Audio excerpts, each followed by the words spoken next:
Ja ću vam reći iz prve ruke, pošto je Ivanović bio moj veoma važan i značajan interlokutor, saradnik, čovjek sa kojim sam radio skoro 20 godina, tako da vam iz prve ruke mogu reći da sam mu poslao pred ovu godinu i poruku SMS i rekao sam mu čuli sve, može li se desiti da probaju da te likvidiraju.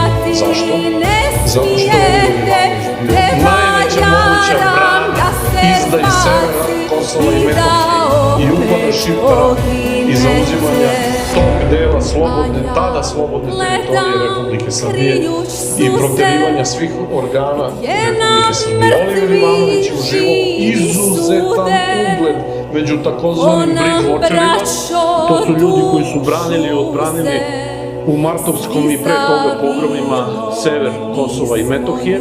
Smetao je ovoj izdajničkoj vlasti da završi ovo što je sada završila. Smetao je kompletnoj međunarodnoj zajednici koja je pokušala da ga blokira time što mu je izmislila navodno učešće u ratnim zločinima i spakovala je u dogovoru sa ovom vlašću, ga spakovala misleći da će ga tako eliminisati na robiju, bio u zatvoru ako se sećate. I on je iz zatvora, on je dolazio, ja to znam iz prve ruke jer sam sa njim razgovarao, dolazio je u Beograd i razgovarao je sa ovim uzurpatorom, jer mu je uzurpator nudio neke dogovore.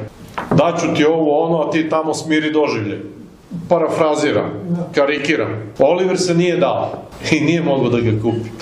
Ispunio je bio sve uslove za ono što sam vam malo pre rekao najdrastičnije. Znači, slomili su taj otpor na taj način što su njega eliminisali.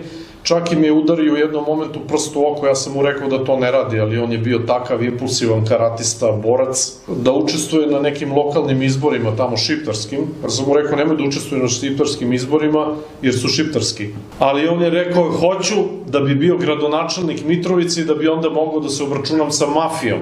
Sa mafijom? Čijom mafijom? Ne šiptarskom, nego sa srpskom mafijom koja je kontrolisala na patriotski način sever Kosova i Metohija, vidite šta su uradili.